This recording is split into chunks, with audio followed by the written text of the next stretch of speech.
Para saudara-saudari yang terkasih dalam Tuhan, pada hari Minggu ke-23 ini, mari kita sejenak merenung tentang persaudaraan. Saudara-saudari yang terkasih, dalam terang iman, persaudaraan itu adalah suatu rahmat yang dianugerahkan Tuhan kepada kita orang-orang yang percaya dan yang kita tanggapi dalam kehidupan kita bersama dengan orang lain. Dan kita mesti bersyukur bahwa kita sampai saat ini boleh mengalami persaudaraan. Kita boleh menjadi saudara bagi orang lain dan orang lain memperlakukan kita sebagai saudara. Itu hal yang patut kita syukuri. Di tengah dunia yang begitu ketat dengan individualisme, di mana orang mulai menonjolkan egonya, di mana orang mulai memikirkan apa yang untuk dirinya sendiri, kita masih boleh mengalami diperlakukan sebagai saudara. Tetapi mari kita juga melihat supaya kita tidak berpuas diri bahwa persaudaraan yang baik itu bukanlah pengalaman yang sudah selesai atau yang sudah tidak lagi berkelanjutan. Tapi persaudaraan yang baik itu adalah persaudaraan yang terus-menerus diusahakan oleh kita bersama. Dan dalam hidup bersama, persaudaraan itu menjadi sangat penting. Hidup bersama itu bukan hanya kita bersama dengan anggota masyarakat yang lain, tapi bersama dengan anggota keluarga sekalipun, persaudaraan itu perlu kita perdalam. Hidup bersama kiranya tidak mungkin tanpa adanya teguran, koreksi, dan evaluasi satu sama lain. Dan semua ini kita lakukan pertama-tama tujuannya hanya satu. Bukan untuk pertama-tama mencari siapa yang melakukan kekeliruan di antara kita, saya atau kamu. Tetapi kita ingin mencari bagaimana cara terbaik supaya kekeliruan yang sama, kesalahan yang sama tidak lagi terjadi di hari yang berikut. Dan dengan demikian diharapkan bahwa hidup kita yang bersama ini akan menjadi lebih mudah harmonis, lebih mudah untuk menemukan jejak-jejak rekonsiliasi daripada kita hanya bersikukuh dengan diri kita sendiri, merasa kita yang paling benar, merasa yang lain itu lebih salah, lalu kita menjadi terpecah, terbelah, lalu saling membiarkan.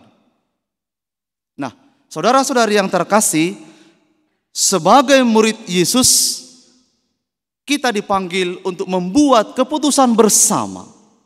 Keputusan bersama untuk saling berani memberi, berani juga untuk menerima teguran, koreksi, dan evaluasi atas kekeliruan yang terjadi. Pada umumnya, lebih mudah memberi koreksi, teguran pada orang lain daripada menerima untuk diri kita sendiri, bukan? Mudah sekali. Seolah-olah itu menjadi kesempatan, ini momennya, ini waktunya. Saya akan mengungkit semua kesalahan, keburukan, bahkan dosa-dosa orang itu. Nah, tapi para saudara-saudari yang terkasih, Yesus hari ini mengajar kita untuk menjadi murid yang baik. Berani memberi, berani juga untuk menerima teguran, koreksi atas kekeliruan yang terjadi dalam hidup kita. Maka Yesus dalam Injil hari ini berkata dengan sangat lugas, jika saudaramu berbuat dosa, tegurlah dia di bawah 4 mata. Jika dia mendengar, engkau sudah menyelamatkannya. Jika tidak, bawalah 1 atau 2 orang saksi, supaya dengan kehadiran mereka ini, perkara itu tidak lagi disangsikan. Artinya, supaya dengan kehadiran 1-2 orang saksi, kekeliruan itu bisa diverifikasi, bisa diklarifikasi, lalu bisa kita menemukan kesalahan apa yang terjadi dan jalan apa yang harus kita tempuh untuk mengatasi kesalahan itu. Tapi jika saksi itu juga tidak didengarkan, dikatakan dalam kitab suci, bawalah orang itu kepada jemaat. Biasanya kalau sudah di hadapan orang banyak, yang terjadi sebenarnya adalah rasa dikecewakan atau rasa dipermalukan, ya kan? Yang terjadi. Tapi ini mau menunjukkan bahwa ada tahap-tahap tertentu yang mau dikatakan oleh Yesus untuk membantu saudaramu. Janganlah dengan mudah menghakiminya, janganlah dengan mudah menuduhnya atas kekeliruan yang terjadi atas hidupnya. Berilah kesempatan, tegurlah 4 mata, bawalah saksi, bawalah ke hadapan orang banyak. Jika di hadapan jemaat itu juga ternyata dia juga tidak mau mendengarkan teguran itu, perbaikan itu, dikatakan dalam kitab suci, mungkin katanya istilahnya terasa kasar Bapak Ibu, tapi memang itu kenyataannya. Pandanglah dia sebagai orang yang tidak mengenal Allah. Dalam kitab suci, orang tidak mengenal Allah itu seringkali disebut juga sebagai orang kafir. Tapi bukan predikat itu yang mau menjadi tujuannya. Tapi setidaknya dalam tahap-tahap itu, kiranya orang itu sudah menemukan pertobatan di situ. Saudara-saudari yang terkasih, dengan kata lain, kalau masih orang itu belum bisa mendengarkan teguran pada selama tahap-tahap itu, mungkin orang itu keras hati. Kalau sudah keras hati, apapun caranya sudah tidak lagi berguna, ya kan? Mungkin ada orang mengatakan, ayah sudah Romo, biar sajalah, itu urusan dia. Yang penting saya berdoa, biar Tuhan memberikan yang terbaik. Wah, nanti kalau Tuhan memberi dia sakit penyakit gimana, lu mau? Tapi bisa saja orang mengatakan, iya, ya sudah, karena saya sudah memberitahu, sudah mengingatkan, sudah memberitahu dengan baik-baik, orang itu tidak mau juga mendengar. Itu ungkapan orang yang terbawa emosi. Nah, para saudara-saudari yang terkasih, Yesus tidak memberikan jalan pintas bagi kita untuk menyelesaikan perkara dalam hidup bersama.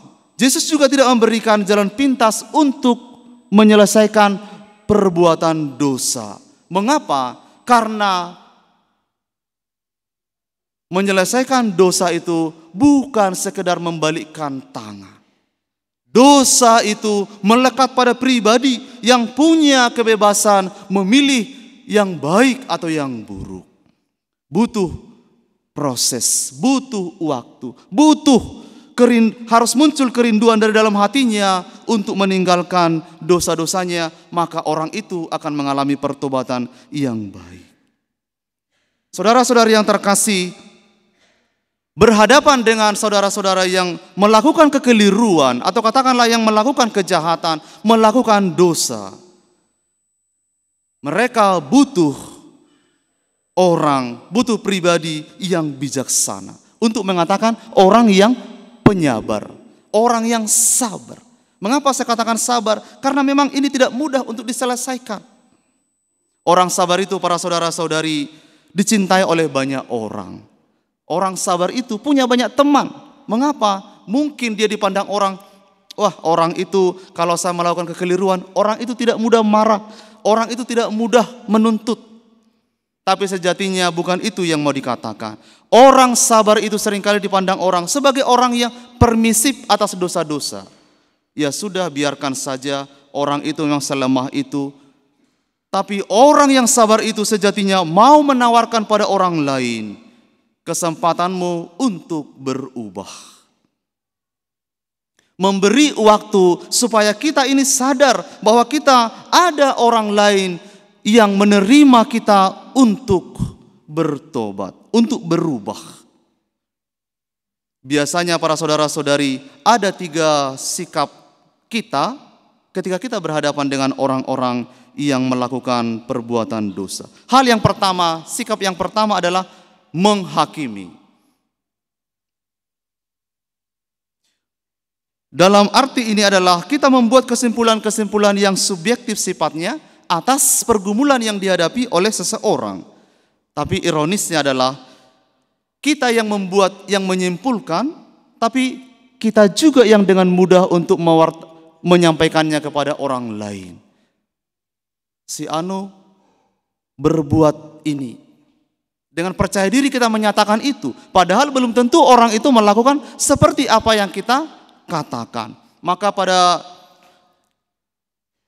Minggu Prapaskah beberapa tahun yang lalu, Paus Fransiskus itu memberikan satu pernyataan yang menurut saya juga suatu teguran untuk kita.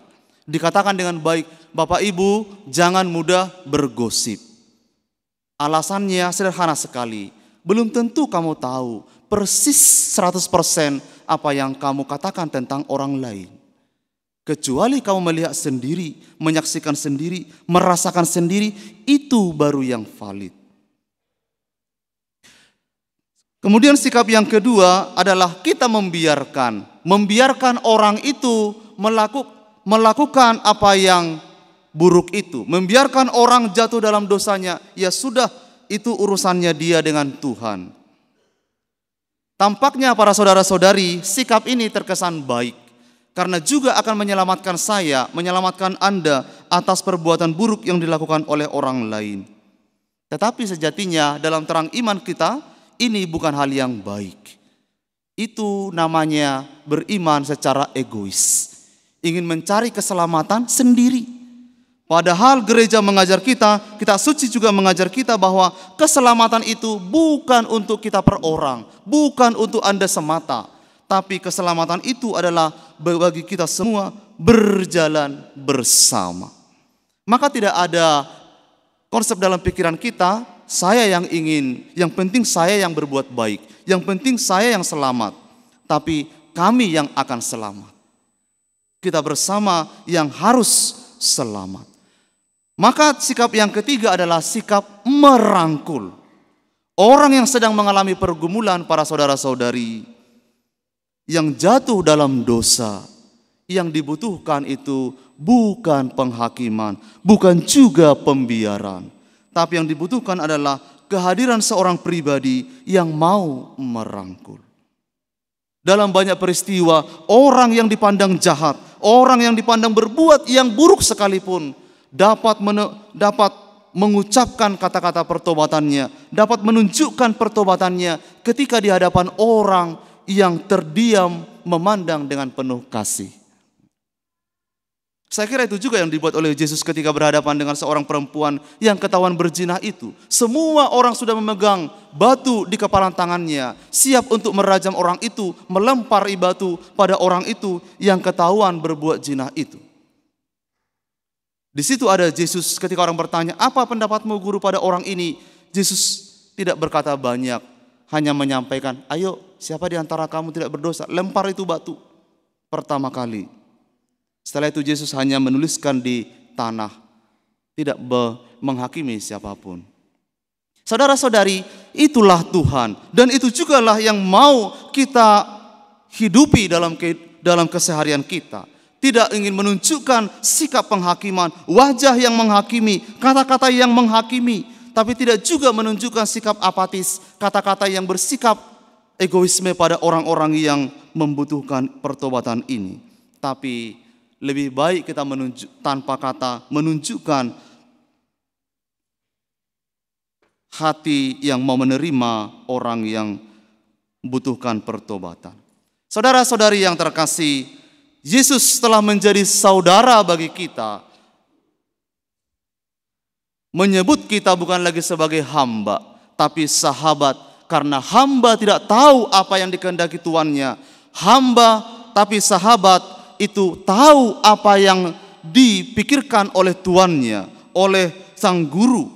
Dan Yesus telah mengangkat kita menjadi bukan lagi hamba, tapi sahabat, saudara.